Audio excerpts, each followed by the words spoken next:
What would happen if the Father willed to create and the Son willed not to create? What would happen? Would the Father overrule the Son and therefore be more powerful and therefore the Son isn't fully God? Would they cancel each other out and therefore neither are God because they cancel out each other's power? Would nothing happen and therefore really they're not all powerful either because they're not able to will what they want? So what would actually happen if they disagree? That's where the argument would go. Now this video, since we already discussed how Craig rejects eternal generation in the Nicene Creed, how he refutes Aquinas and the Catholic position and the Cappadocian position of the Eastern Orthodox, we now, in the last video, turn to Craig's partialism and comparing God to cats and dogs. But there's something more to it than that, and Hijab gave two main arguments against Craig's position, and I'm going to go over one of them in this video, inshallah, which is the argument from necessary agreement. Since Craig affirms another heretical position, which is that he states that there are three wills in the Trinity rather than one, which is the Orthodox with a lowercase o position, how is it that the Father, Son, and Holy Spirit all agree on willing the same thing? Now, I'll let Brother Muhammad Hijab make the argument and then I'll expand on it. We'll look at what Craig's initial response was, and then we'll look at an academic article where I'll read a couple pages from Scott Williams' argument making the same point that Brother Muhammad Hijab was making. So for the Christian Trinitarians who didn't understand the argument, or maybe even some Muslims, hopefully you'll find this video beneficial, inshallah. So let's take a listen to what Hijab first makes the argument. You said you're awaiting my demonstration. You don't need to await my demonstration. You have people like Scott Williams who already demonstrated this, that you believe that there are three wills of the Trinity. You believe that the Father has a will which is distinct from the Son, and you believe that the Son has a will which is distinct from the Holy Spirit, and they all have wills that are distinct from each other. My question to you is just one for now. How do you establish, and this is the question of Scott Williams in the peer-reviewed academic paper, how do you establish necessary agreement such that those three persons of the Trinity can never disagree? This is my first question to you to get the ball rolling. Yeah, you've just said it's perfectly reasonable, but you've offered absolutely... So, for some reason, I just want to note why I have to go to a different clip, is that something was funny happening with the audio. Part of William Lane Craig's audio was removed, and then it got back again on both channels, actually. It was some weird bug, unless it was just on my end, but I messaged other people and they were having the same problem. So anyway, let's go to another clip here, where we'll take a listen to Craig's initial response to Hijab's argument of how do you get necessary agreement between all of the divine persons. Now, it's important, I think, to understand, in doing theology, the systematic theologian doesn't have to prove everything. Some things are just theological postulates, and the question would be, is there any good reason to disagree with it? And I see no reason to think that the idea of three persons in one being who always act in harmony with one another is a difficult or incoherent idea. Now, again, to repeat myself, I did give an argument for this from the divine perfection. You have three perfect persons in goodness, in omnipotence, in omniscience. And from that, I think it's very reasonable to think that these three persons would always act in harmony rather than disagree. This is relevant as well to the Christian doctrine of perichoresis, which says that among the three persons of the Trinity, there is a complete interpenetration of mutual love, knowledge, and will, so that what the Father loves, the Son and the Spirit love. What the Son knows, the Father and the Spirit know. What the Spirit wills, the Father and the Son will. And this doctrine of perichoresis I find to be a very attractive concept of the inner Trinitarian life of God. And that would, again, provide good grounds for thinking that these three persons always act harmoniously. So that's what Craig's response to the argument is that because they're each three perfect divine persons, they're all omnipotent, omniscient, and perfectly good, they would all will to do the exact same thing. So he's appealing to God's perfection, goodness, omnipotence, and omniscience. And we'll see how that doesn't really solve the problem and how Scott Williams makes the same point that I make in response to that as well. But let's take further listening to Hijab's response to Craig and how the argument develops. You've just said it's perfectly reasonable, but you've offered absolutely zero justification. Why? So here's my question. If it's necessary agreement, that is to say, and you know this, you've written books on the Kalam cosmological arguments, you know the modal distinctions, okay? If it's necessary agreement, that means it's impossible for them not to disagree. And for you to say it's impossible, well, as you know, there's logical impossibility and there's metaphysical impossibility. My question to you is, how do you establish the impossibility of disagreement? This is the question of Scott Williams. It's not just my question. It's the question that you've been posed in academic papers. Richard Swinburne trying to answer this question, Swinburne, sorry, I forgot his first name now. But Swinburne tried to answer this question, and he said that it's got to do with the relationships between a father and a son, yes, and that the father has a love relationship with the son and an obedience relationship. These are the lengths that theologians of the highest eminence and of the top caliber in Christianity have to reach to try and explain through the free will model, which is a heresy, once again, because you've adopted many heretical positions. It's a heresy, let's be honest and say. This free will model, that you now have to explain why there is necessary agreement. So you have yet to demonstrate to the public. Well, how is it impossible for them to disagree? This is my question. Okay, so you said divine perfection. This is the key term that you've used. But in other contexts, you've accepted that there has to be a level of arbitrariness in God's decision making. Otherwise, it would lead to necessitarianism and modal collapse. So if it was one divine perfection that existed within each of the wills, that would mean to say that all of them really don't have a choice in the matter. In which case, God doesn't have will. That's the first argument. The second argument is the following: you've made this comparison with God, with Cerberus, the three-headed dog, and this is, I certainly think that God has contingent properties, and that what God wills, he wills contingently. In many cases, for example, the will to create the world is a free decision by God, which is freely willed.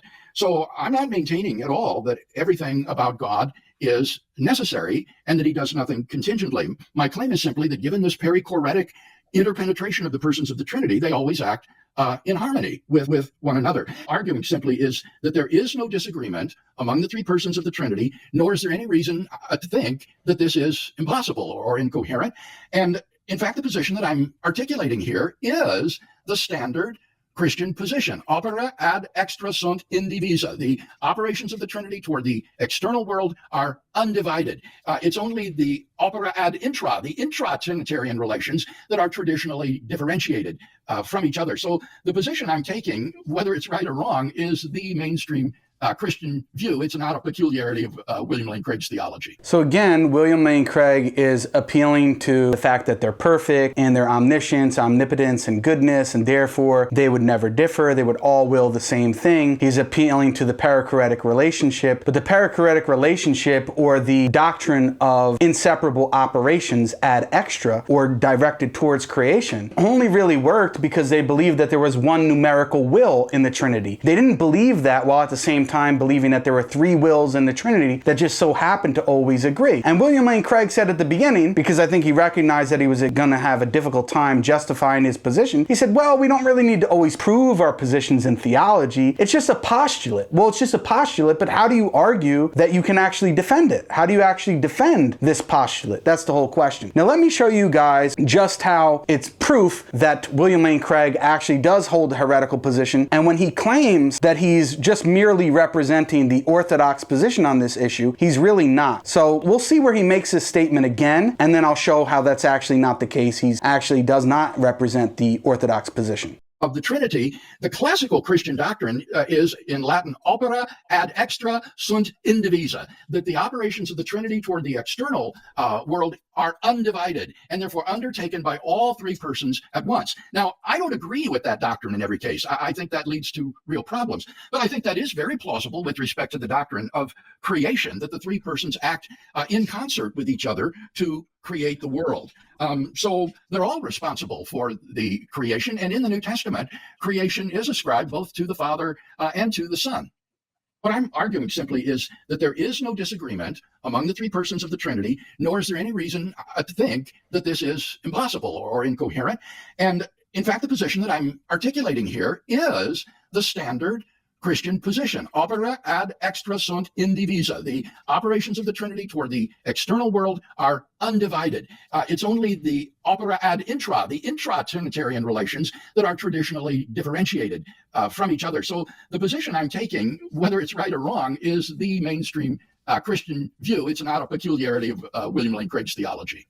It is peculiar to William Lane Craig's theology because William Lane Craig holds that there are three wills in the Trinity, not one, and he even admitted that not all of the actions ad extra, meaning directed towards creation or outside of God himself, not all of them are indivisible. There are some actions that the Son alone does, or that the Spirit does, or that even the Father does, according to Craig, and he doesn't hold that because he thinks it's untenable biblically and possibly from a rational standpoint as well. But let me show you guys proof that this is not the orthodox position, that Craig's position from the church fathers' perspective would be considered polytheism. So let me show you guys that. Here we have it, folks. It says, thus St. Cyril of Alexandria observes what? That, quote, to attribute individual operations to each separate divine person is tantamount to saying that there are three separate and distinct gods. So believing that there are three wills in the Trinity or three operations active in the Trinity and not all of the actions or operations ad extra or completely indivisible and operated by all three persons in the same manner. If you believe that, according to Cyril of Alexandria, who was head of an ecumenical council, the Council of Ephesus, is what? Is tantamount to saying that there are three separate and distinct gods. So Craig, according to Cyril of Alexandria and mainstream quote-unquote orthodox Trinitarianism, your position is not orthodox and it would be tantamount to tritheism or three gods. Now, getting back to this whole argument about the necessary agreement. So what actually is the argument? The argument is this. According to Craig, the Father, Son, and Holy Spirit each have their own intellect and will. Okay. How is it the case that you get a necessary agreement such that whatever they will, they necessarily always agree? Since they don't share one will, how is it that they always agree, willing to create this or choosing not to create, etc., etc.? Because Craig also mentioned in the discussion or the debate that he believes that, of course, he accepts that God has contingent properties, and what he means by that is that God was free to choose to create this or that, or even to choose to create or not to create. Okay, well, if multiple so-called possible worlds are consistent with God's divine perfection and with his goodness and his omnipotence and omniscience, etc., then you cannot appeal to those attributes to make a distinction as to which one would happen and which one all of them would necessarily agree on. Because if multiple options are consistent with God's perfection, goodness, omnipotence, omniscience, etc., then theoretically it's possible that the Father, Son, and Holy Spirit, while all sharing those attributes, one, the Father would will, for example, for the earth to rotate clockwise around the sun, and the Son, S-O-N, theoretically could will for the earth to rotate counterclockwise around the sun. And both of those, theoretically, according to William Lane Craig's position, would be that they're both consistent with divine perfection, omniscience, omnipotence, goodness, etc. Therefore, Father, Son, and Holy Spirit each could will something different, a plausible alternative that are consistent with all of those attributes, and them not be the same and therefore not have agreement. In which case, what would happen? If the Father willed to create and the Son willed not to create, what would happen? Would the Father overrule the Son and therefore be more powerful and therefore the Son isn't fully God? Would they cancel each other out and therefore neither are God because they cancel out each other's power? Would nothing happen and therefore really they're not all powerful either because they're not able to will what they want? So what would actually happen if they disagree? That's where the argument would go, but we never really got that deep into it because Craig wasn't admitting that there is a possibility of disagreement. Now, is it some wacky argument that Hijab and Jake Brancatella came up with? No, let's take a look at Scott Williams's argument, which he makes the same argument in a paper which is called Unity of Action in a Latin Social Model of the Trinity, right? And it's a peer-reviewed academic article. Now, in section 7 is where he makes the argument. Now, he believes in there only being one will and operation in the Trinity, and he actually uses the argument that Hijab used to say why it's untenable to hold the position that there are three wills in the Trinity rather than one. So here's where he makes the argument. He doesn't mention specifically William Lane Craig, but the argument would still apply to Craig's model. So he says here, Richard Swinburne, William Hasker, and Brian Lefdow have constructed models of the Trinity in which a divine person is either like a modern person or like a Locke person, meaning following after John Locke's definition of personhood. Both Swinburne and Hasker claim that divine persons are like a modern person, just like William Lane Craig does. Both Swinburne and Hasker claim that a divine person are like a modern person in the sense that a person is a subject that has distinct and incommunicable intellectual powers and volitional powers and has distinct and incommunicable acts of intellect and acts of will. Now, further on, he says, what the social models of Swinburne and Hasker share with the non-social model of Lefdow is that distinct and incommunicable intellectual acts and volitional acts are necessary conditions for one's being a person, which the same would apply to Craig, just to show you how the argument would still apply to Craig. Now, then he says, in other words, if the divine persons do not share acts of will in general, and in particular with regard to permissible alternatives, meaning there's multiple possible options for God to will to create or not to create, negotiate? What prevents them from failing to agree on what to will in every possible world? To block the possibility of a failure to agree on permissible alternatives, Hasker offers two replies. The first is an appeal to Swinburne's contention that it is morally necessary truth that the persons must agree on what to do. This may be something of what William Lane Craig wanted to say. Then it says it would be wrong for morally perfect, omniscient, and omnipotent persons to disagree about any course of action, which is basically what William Lane Craig was saying. If the persons are omniscient, omnipotent, and morally perfect, then they would not disagree when it comes to cases in which morally necessary truths would fix which choice might be made. So in the case of, for example, whether murder is permissible or not, God wouldn't possibly murder in any possible world, according to Craig, and anyway, at least what the article is trying to represent of Hasker's view. God would not will, with respect to morally necessary truths, different things. The Father wouldn't say one thing and the Son something else. So the Father wouldn't say, oh, murder is haram or prohibited, and the Son saying, no, it's actually permissible. Okay, fair enough. We can see how that could kind of work under their general framework. But in the case of morally permissible alternatives, a different reply is required. According to Swinburne, and this is what Hijab was basically mocking, which is quite funny, such unity of action could be secured if the first individual solemnly vows to the second individual in causing his existence that he will not initiate an act of will in a certain sphere or activity that he allocates to him, while at the same time the first individual requests the second individual not to initiate any such act outside that sphere. The vow of the first individual would create an obligation on him not to initiate any act of will within the second individual's allocated sphere of activity. Each of the postulated divine individuals would be omnipotent in the sense that each could at any period of time do anything logically possible. For example, bring it about that the earth moves round the sun in a clockwise direction. But the omnipotence of each individual is limited by his perfect goodness. And if one individual has promised the other individual that he will not perform actions when there is not a unique best action in this area, example, the area of movements of heavenly bodies, then his perfect goodness limits his omnipotence so that he does not do such an act. So there we have, what is Swinburne's option? It's like, well, the Father and Son and Holy Spirit, in permissible alternatives, the Father's like, okay, hey Son, you can have the area of the earth. You control the earth. Father, yeah, you control Mars. Holy Spirit, you control Saturn. So long as each one agrees, they just say, oh, you're doing this over here and you're doing that over here, which goes kind of into Hijab's second argument about whether or not two persons can do the exact same act 100%. That's another argument which Hijab explained. But basically Swinburne is saying, no, that's not the case. Each one is kind of doing their own sphere and having their own sphere of influence. So their omnipotence is being limited by the other one. And notice that his response relies on, the structure of it relies on the doctrine of eternal processions. That since the Father causes the Son's existence, therefore he has some level of priority to tell the Son what to do and what not to do, and you have this over here and you have that over there. William Lane Craig couldn't have that same appeal. Williams responds and says, earlier in the text, Swinburne claims that the Father decides the sphere over which each divine person will have allocated authority. So then he goes into the rest of the response. But Craig, even though this would still not work as a response, and Williams explains why, Craig can't even appeal to this response because he doesn't even agree with the divine processions. Here he goes on to Hasker's second reply, which may apply to Craig. Hasker's second reply to cases of morally permissible alternatives focuses on the divine person's perfect wisdom and moral goodness. Each of the persons, being perfectly wise and good, would recognize that it would be a bad thing for him to insist on his own preferences in disregard of those of another divine person. Because of this, each would refrain from acting on his own preferences until some mutually satisfactory solution could be agreed upon. This does not seem too much to ask from perfect wisdom and goodness. Then he says, here Hasker appeals to the divine person's perfect wisdom and goodness, and not some stipulated and agreed upon rule that determines allocated authority over a given sphere as the first sort of reply, as a way to secure necessary agreement regarding permissible alternatives. This seems to me a better reply than the first. Still, it is not satisfying. Given Hasker's commitment to the divine person's libertarian free wills, as Craig does also, which Hijab was pointing out in relation to modal collapse, and their power to create a world, even worlds, why did they create this world? Hasker doesn't accept a best possible world hypothesis. So, as Craig doesn't either. So it might just be an arbitrary good choice of their part to create this world rather than some other possible world. They know of better possible possible worlds to create, so perhaps they just agreed that some world should be created. Are the divine persons just exponentially lucky that they happen to create the same world among all the possible worlds known to the divine persons? If they were not so lucky, then only one divine person would have created this particular world. But this goes against Orthodox theology, basically. It seems possible for there to be a lack of agreement between the divine persons because none of them could offer overriding reasons that they should create this world as opposed to any other possible world. Moreover, in the possible world that I indicated above, the persons defer to the other and yet fail to agree. Appealing to the divine person's wisdom and goodness does not offer a specific enough explanation to show that lack of agreement, even lack of agreement between perfectly good and wise divine persons, is not even remotely possible between the divine persons. Even more, Hasker concedes that the divine persons might have to negotiate on what to will in order to come to a mutually satisfactory solution. Now keep in mind that in a previous video and in the debate itself, Craig actually explicitly said that he has no difference with Hasker other than the divine procession. So he's appealing to the same sort of option or solution to the necessary arguments of Williams. Now he says, in other words, he seems to concede that it is possible for the divine persons to lack agreement in what they think and prefer and are obligated to strive to come to agree on and what to will if they are going to will anything regarding permissible alternatives. But as Henry of Ghent and Duns Scotus would have replied, this does not sound like a perfect divine will, but rather an imperfect divine will. Hasker claims that lack of agreement is possible between the divine persons, even on Brian Leftow's non-social model of the Trinity. And then he goes on to speak about Leftow, but that's not really that important. Now, he says, while Hasker is right to object to Leftow's non-social model on the grounds that it too cannot secure necessary agreement, what Hasker overlooks is a common cause for not securing necessary agreement in his own social model, in Swinburne's social model, and in Leftow's non-social model, and I would add, and as well in Craig's social model. The insufficient support of non-necessary agreement derives from the assumption that a divine person is like a modern person, or like a Lockean person, in the sense that a divine person is partially constituted by incommunicable intellectual acts and incommunicable volitional acts. And then he goes on here, he mentions partially because of Swinburne's view. Then Williams says, if the divine persons do not share numerically the same use of a mental act and numerically the same act of willing what is thought in using a mental token, then the divine persons lack agreement in what they think, affirm, and will. It does not matter whether one posits a social trinity with modern persons as Swinburne and Hasker, or a non-social trinity with Locke persons as with Leftow, or with Craig with the social model. Given this assumption and the metaphysical possibility of permissible alternatives, it follows that it is at least remotely possible that the divine persons can lack agreement with regard to permissible alternatives. Consequently, necessary agreement is not secure. And then he carries on, but it really is not much more important. The point is that Scott Williams is making the same argument that if you accept that there are three wills amongst each divine person, that there are three wills in the Trinity rather than the orthodox position of one will, you cannot secure necessary agreement. And Craig's response of appealing to goodness or omniscience or perfection doesn't work because, as I said, there are multiple possible worlds according to William Lane Craig which are consistent with all of those attributes. So how do you just get lucky that each one of the divine persons selected all the same world that is consistent with those properties? How does that happen? There is no explanation for that other than, as William Lane Craig said, just positing on his view but having no argument for how he necessarily secures it. So the reason why we see this design in the universe and it seems like it's behind one creator is just luck on our part, that we just got lucky that each of the divine persons somehow agreed on which possible world to initiate. So how does the argument from necessary agreement go? Basically, why Craig can't have a solution is because he doesn't accept modal collapse or necessitarianism such that there is only one perfect option or only one perfect world that is consistent with his attributes of omniscience, goodness, perfection, omnipotence, etc. Because there are multiple possible worlds that are consistent with that, then theoretically, person A, the Father, person B, the Son, and person C, the Holy Spirit, each could will to create a different possible world, each of which are consistent with all of those properties that God has, that he was appealing to, and yet you would not get necessary agreement. And therefore, which one would happen? Would the Father overrule the Son? And you get into all of these other problems when you don't have necessary agreement, which is basically the argument argument from the Quran. With that being said, guys, I hope that this video was educational and that it further explained. Now, there were some Muslims that didn't understand the argument. There were some Christians that didn't understand the argument. And basically the argument of what the Quran is saying, if you had multiple gods, that they wouldn't have necessary agreement and one would be doing one thing and the other would be doing the other, overstripping each other's power. So it's not explained in exactly identical way, but it's basically the same category of argument that you wouldn't be able to establish necessary agreement, and therefore you would have three different gods outstripping the power from one another. Like Swinburne, oh yeah, over here you can do this, Father, and you can do this, Son, and over here you can do this, Holy Spirit. You can see it's clearly polytheism. William Lane Craig's answer in the discussion or debate doesn't work. Hijab reiterated the problem, but I don't think Craig really fully appreciated the argument, as I don't think some Christians, even Mr. Cameron, who didn't really understand the argument, and his little three stooges that they did the debate review with, they didn't understand the argument either. With that being said, guys, I hope that you found this video educational. If you did, please consider subscribing to the channel and hitting the notification bell so you get notified of future videos. Comment and let me know your thoughts, whether or not you agree that the necessary agreement argument is a successful argument. Some people pointed out, well, Craig could just then take the necessitarian position. Yes, but that was not consistent with his position in the past. He cannot just take the position of saying, oh, there's only one possible world, there's only one best option, therefore that's how they agree. That is one way out for him, but because he doesn't hold that position, because he holds multiple possible worlds that are consistent with God's attributes of perfection, goodness, omnipotence, and omniscience, he doesn't take that position, and he thinks it's problematic for other reasons. I'm not saying and getting into that debate, I'm just showing that it's an internal critique, showing that on Craig's own model and position, that there are permissible alternatives, he cannot secure necessary agreement. Comment, let me know your thoughts about this argument, and if you guys want to go above and beyond and support the channel, and the best way to do so is at the two links, the GoFundMe link and the Patreon link. And until next time, inshallah, assalamu alaikum wa rahmatullahi wa barakatuh.